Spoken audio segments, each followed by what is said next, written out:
Do you see it? Do you see how Ricky looks alike? It's even swaying in the wind, just like Ricky. She now has a hat. Hey everyone, welcome back to Xenoblade Chronicles. In the last episode, we bested Dino Beast and became hero of all Nopon and Makna. And we also gained more and more intel into Eryth Sea and where to go, and Melody decided to accompany us even further. Starting off in this episode, fun fact, at that planet we right next to in the start of that hilarious intro, honestly, on our first glance, I heard about Ricky beforehand, and I keep thinking, oh my god, that's Ricky right there. That's Ricky right there because, you know, it's small and it's got the same sort of color palette, even having a little bit of a tuft.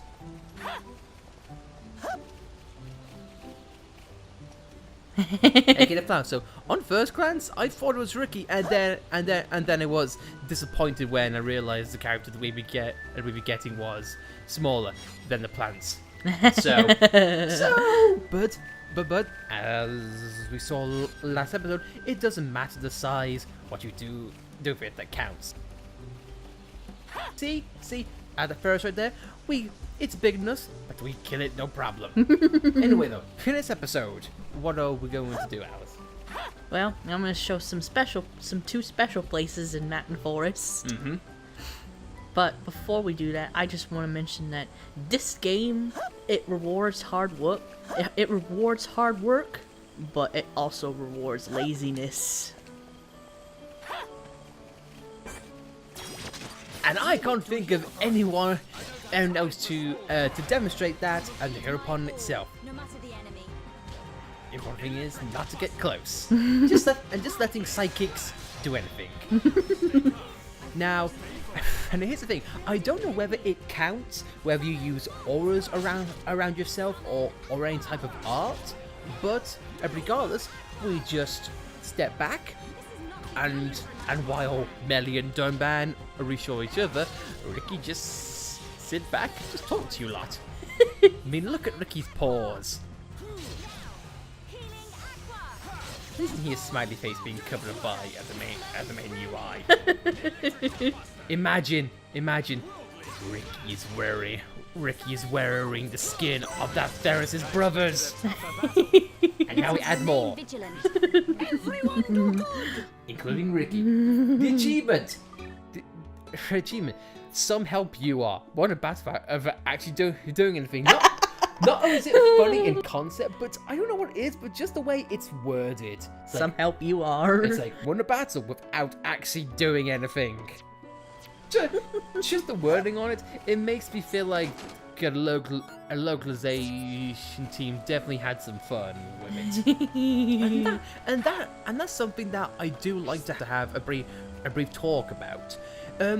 Especially in this segment, with like the Nopon and how they speak and just how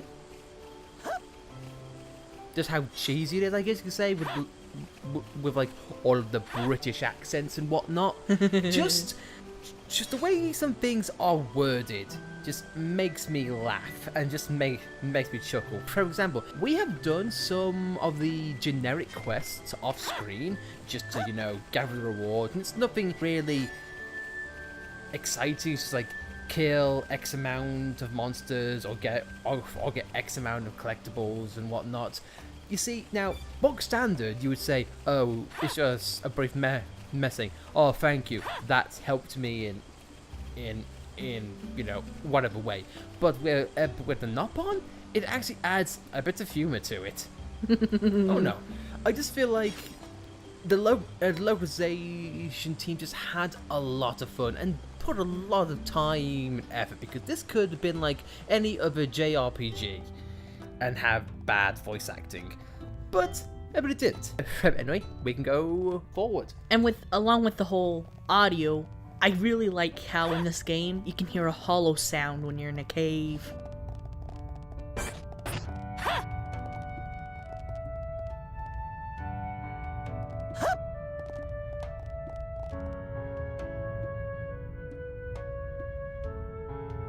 Yeah, just those little details.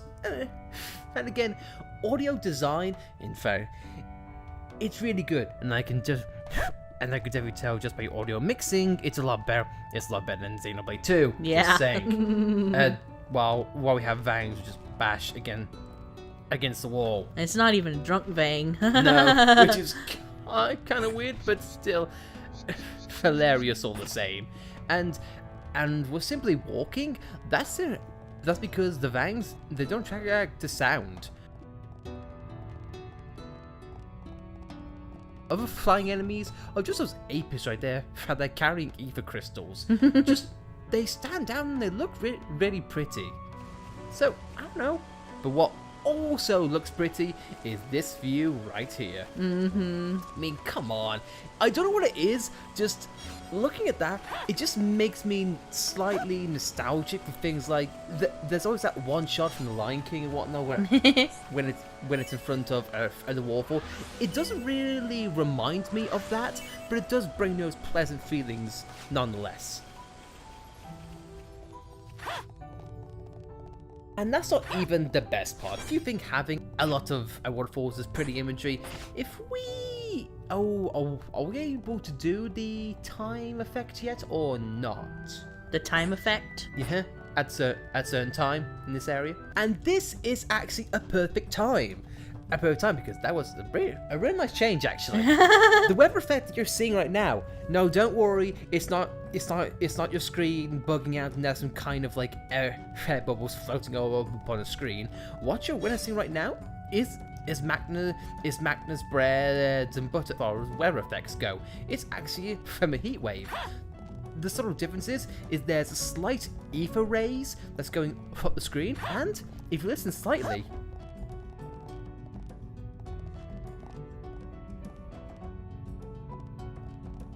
there's actually no bird song.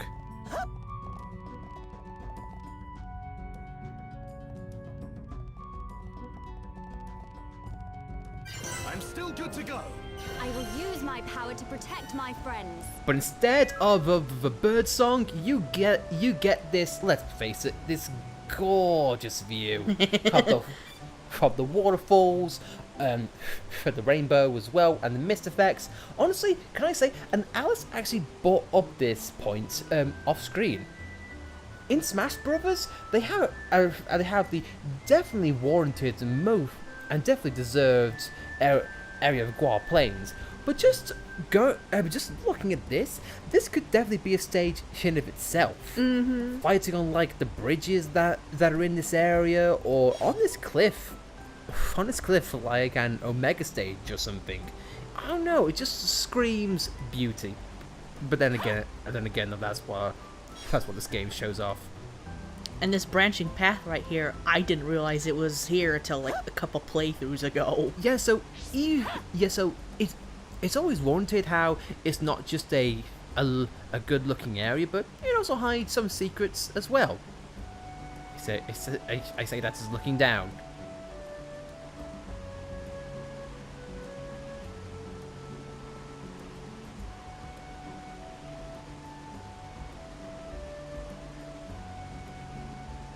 But Ricky's on the tightrope now and gazing at view. Ricky, just don't dance, please. Otherwise, I can't guarantee your model is gonna stay on there. In fact, let's wait a minute. Is his idle animation gonna push you off? Because that's something I've got to wonder. Is his idle animation fixed to one place, or is his location actually moving depending on the animation? I like how Dump and Amelia are smartly keeping a distance. You're on your own, Ricky. We are not doing such a silly thing. Also makes me wonder, is Ricky not going to do his animation because the game knows? Oh no, wait, here it is. Also, can I say, I like how his shadow is blinking in and out of existence. There's like a slight black shadow just going in and out. Obviously, the game cannot handle the hero upon shadow. That was such an epic precipice. You're gonna die, aren't you? Go for it, Ricky. No one to live. And Friends, will this actually do it? Nope. It was a hint and tip we're going to get to later on. I think we already got that achievement, actually. When did we get that? I think in Colony 9. While Ricky's being swept downstream. Give us a second. Yeah, making waves. Ah, damn it. Damn it. I was going to do something really cool, but obviously not.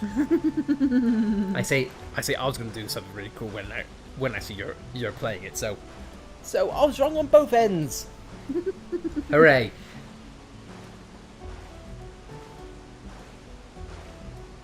And yeah, if you thought this was just for, oh no, eye candy, you're wrong. The entirety of Makna Forest can be explored, and Yeah, because I think, like, if I remember right, when we first played this for the first time, I thought jumping down into this river right here meant death. you thought there were as like a death zone once you went off the bridge. Yes. Yeah. There are many things in which we did not do on our first playthrough, and this was one of them. We missed out on a massive amount of content, and this isn't just relegated to just this area. There are many places in this game in which we did not know or go through during our first time around, and I'm really happy to talk about them.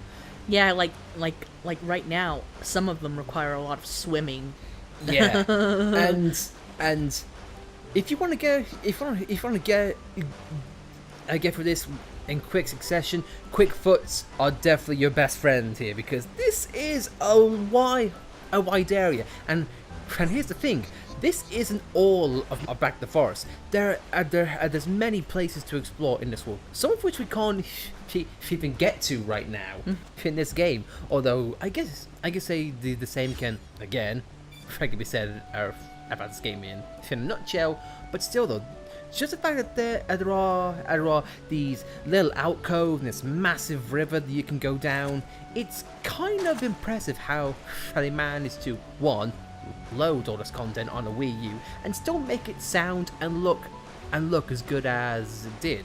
Because, for example, with how they used a Wild Plains intro, and I talked about this briefly as soon as we got there, but now that we've got more time, I just want to say I like this game uses loading zones.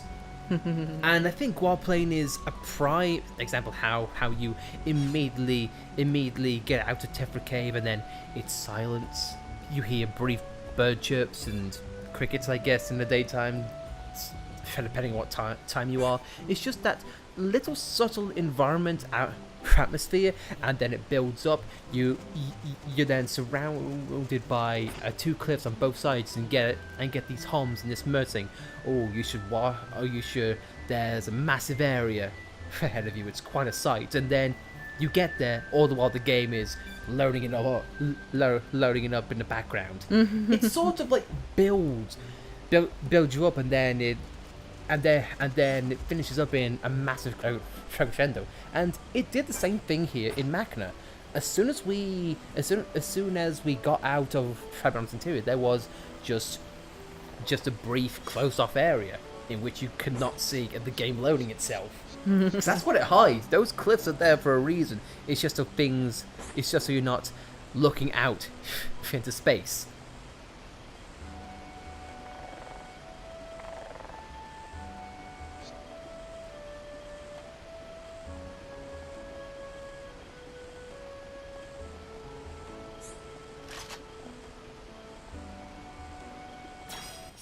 Speaking of which, we have a unique monster here.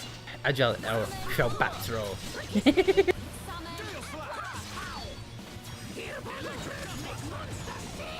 I cannot tell you the amount of times that I've looked at this enemy and thought, Agile Alberto? Alberto? Is there some reason an interesting tie-in to The Simpsons? I don't know.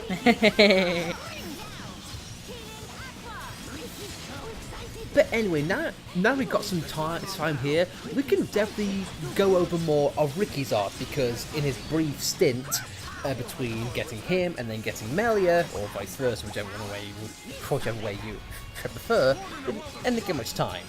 Ricky's definitely a nuisance, in both to the party and also to the enemies. Simply there to inflict the debuffs. What? Don't you dare give up. As you can tell by Ricky's flopping everywhere.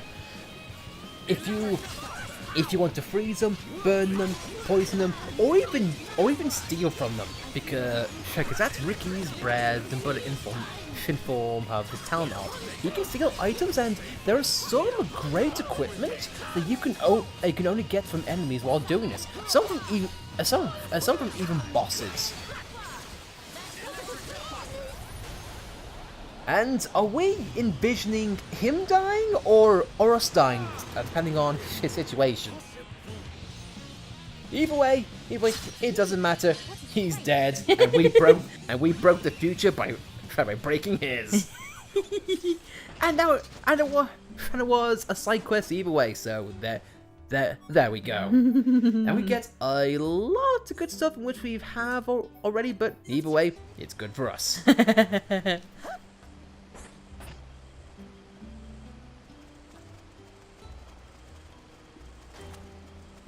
Oh no, and just continuing on briefly on the point I made just now. So far, I feel like the pacing of the story has been really good, and it's very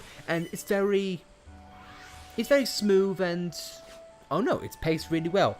I think it's just like the only hiccup that you get is that I think Melia and Ricky are introduced a bit too quickly between one another. Yeah, I think so too. Yeah, it's like, oh, we got a new party member. Oh, we got another new party member. Okay. and I get the fact that it might have been used to be like, oh, we have this new mysterious enemy of like, it's a Telepia. We have never faced anything like it before. You're not just gonna need one new friend. You're gonna need two. But if you looked at how the boss fight went, that was easy. and from that, it kind of takes away the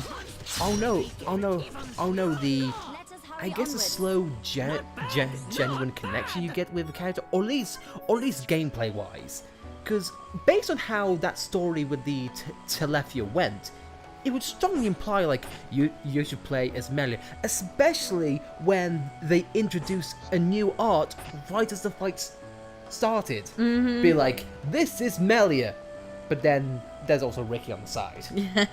I guess you could say like the cutscene played of that following afterwards, say like Ricky did nothing, he flopped during the cutscene how Ryan was berating him back in Frontier Village. So I guess it kind of gave the impression that you were not meant to emphasize on Ricky, but again, he's a new character and quite frankly one of my favorites. So it is kind of weird how they play it out here, because a reason why characters are few and so far in between is because it gives you time to look at them and practice with them and get to know them and gain an appreciation for them.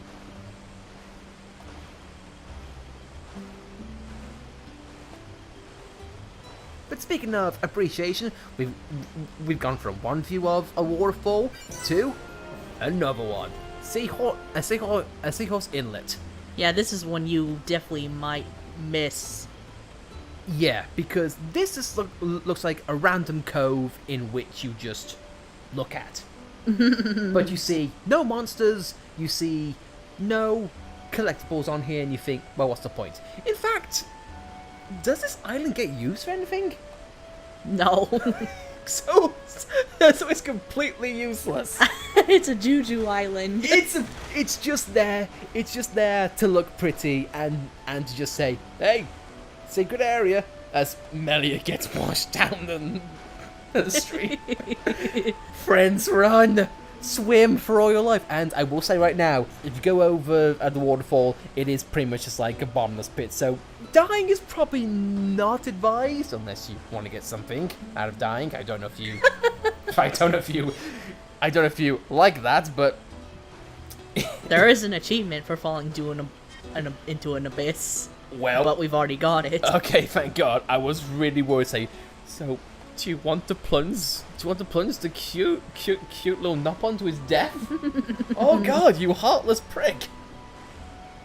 As you can see, the current is strong, which is again why putting quick foots is your best friend. Best friend here, as Melody just goes straight by Ricky. But I think if you're able to do this, can you fast travel out of here?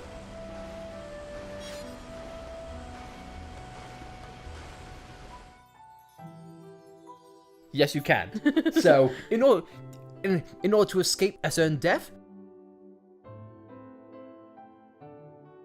I just use gameplay space magic and arrive safely home. Wish a lot of people had this as a power, but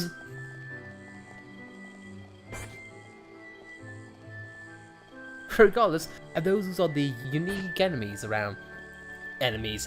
Locations there, words. around Makna Forest. And one final note on Ricky, or say Nopon in general, as we go over here,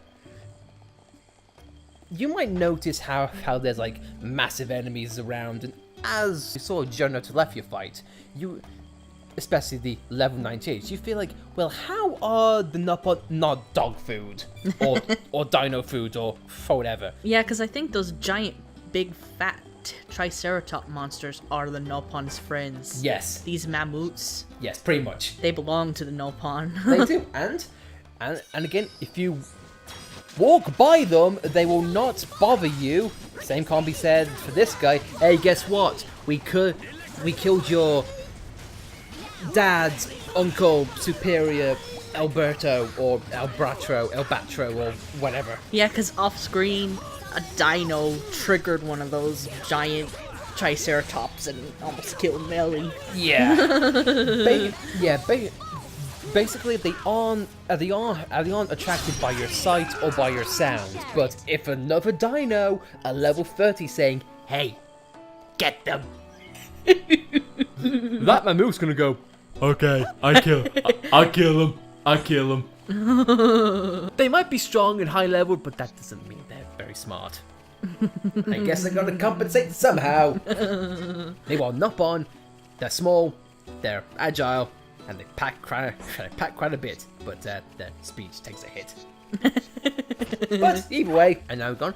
And where next on this Makna tour you have Chronicles, Alice? Probably show the rest of the bits that we haven't got to see yet because of the Telethia battle getting in the way. Yeah. It's not just the river section that's in the Makna. Again, at this point in the game, we cannot go over every aspect of Makna, including one of my favorite areas, because this place is really big. I think it's like the second biggest area. I might be extrapolating from this compared to Guar Plains, but there are many areas, and each I think with around a little bit of intrigue.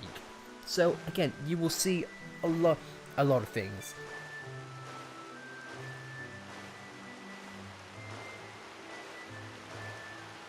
And I really cannot wait, because there are lots of moments in here that, and it's just rushing back. It's just rushing back to me, and they just make me laugh every time. Like here, for example, it sounds like we have Boda Boda. I think was talking about the Nopon names. They go by really quickly.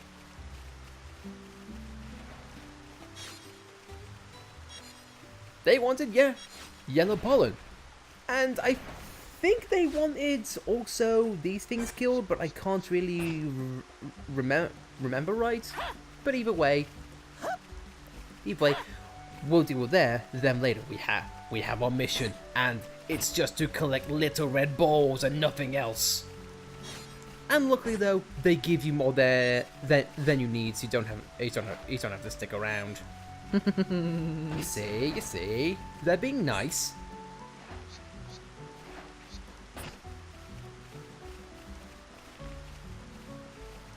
And even though you haven't tried to kill them, I think something comes out if you manage to kill them all, but I can't remember what. Ah yes, I do. But hey, we might get into that, or do you want to take care of it now, Alice? Well, I was looking for him, but he doesn't want to show up. I think it's because you have to kill all of them first. Oh. Yeah, so we're right back after we do some exterminating. Yeah, because this game likes to throw in the element of surprise. Yeah, and it makes you think. Did a spiritual sequels follow in its footsteps and thought, that's a good idea. Let's use it to a stupid degree and make it a hassle. No. They wouldn't do that. Right. They wouldn't improve on combat and make it more complicated and make it more annoying and throw in more foreign G than needed.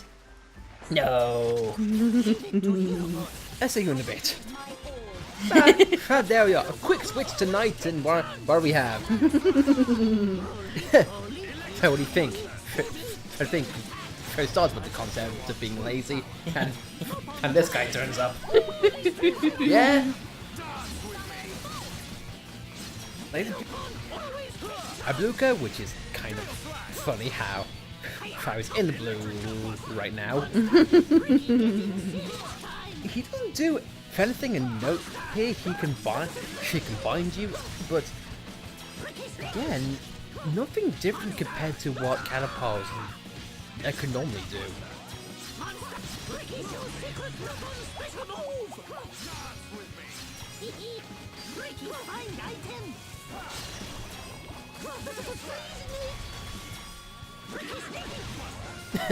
I like how there's not much to note on the guy called Lazy. So I guess it's kind of fitting. There's not much to say except have bind resist, I guess. But since Dunban's a frontal attacker, he's not really needing for positioning, I guess.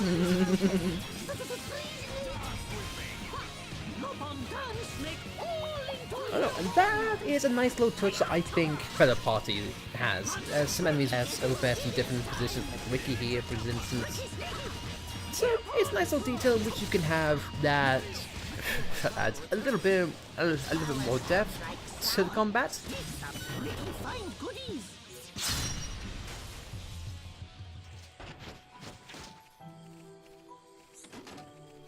And with that we get our reward. You know what?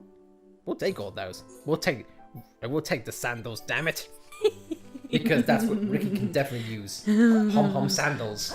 Find his little paws. You can't even really see the shoes when you put them on, Rick. No, you can't really see anything really. I mean, I was looking at him. Ricky's in leopard stripes right now. She's wearing the fur of Ferris's and loving it. So, except not loving that though. That is very bad. And he's not the only one strolling about Makna Forest, so can't run around willy-nilly. You gotta be careful where you're going. Yeah. The Mamooks, the Dinos, and that Diniosaurus, that's very jerkish. Speaking of jerkish, it's not just Frontier Village that has an issue with hiding areas. At least I think it does. Oh no, wait, yes it does. Dedicated Forest is logged in, so thankfully it counts. What this is though, this is a massive eyesore. But it's definitely an eyesore that has a lot to offer. That's 6 chief deposits that you can use. As blinding as they are, I do think they're pretty. Oh yeah, definitely, especially in the night sky. Very, very good looking indeed. And a nice little touch. I like how the forest is still decayed. So And there's nothing at all in there, not even a collectible. Yeah, so it's a nice little environmental detail which shows, hey, much like how Colony 9 I went, it's not just yes, we saved the region. Everything's all happy and dandy now, I suppose. I'm glad it's not as big as our loss in Colony 9, but still, a loss is a loss. And as we do our best to avoid absolute death and destruction, we're trying to go around. Luckily though, things are attracted by sight and not by sound. And if memory serves, I don't think their sight range is that big. Except if it fits a dino. I wonder if it's actually playing off of the fact that it can only see like 2 ways. And it's fairly slow, hopefully. Yes.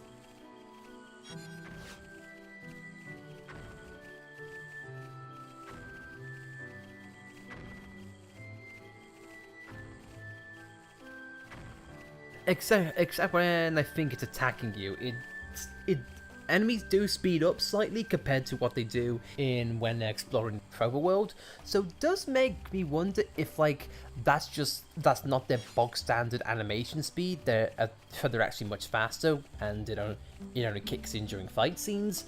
I don't know.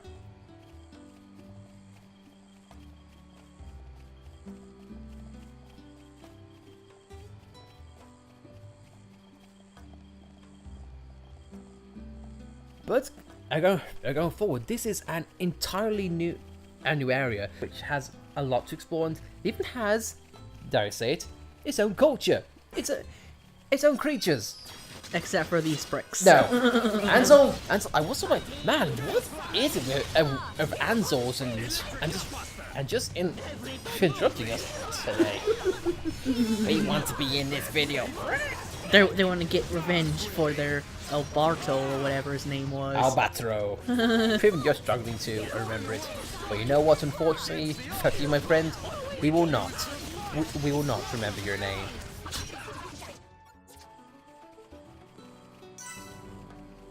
Says that we have here Precipice Bridge. So, in the next episode, I think we're gonna be around this area and just seeing exactly what we're on the precipice of.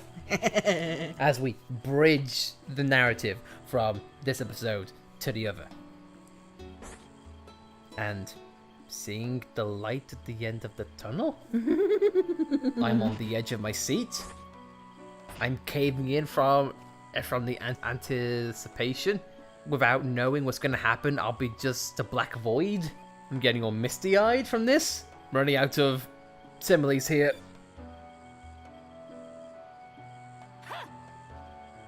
Ricky, no, don't do it. You've been on the edge already, one episode. Don't do it. Done bad. Melly, stop. In fact, no, let's stop.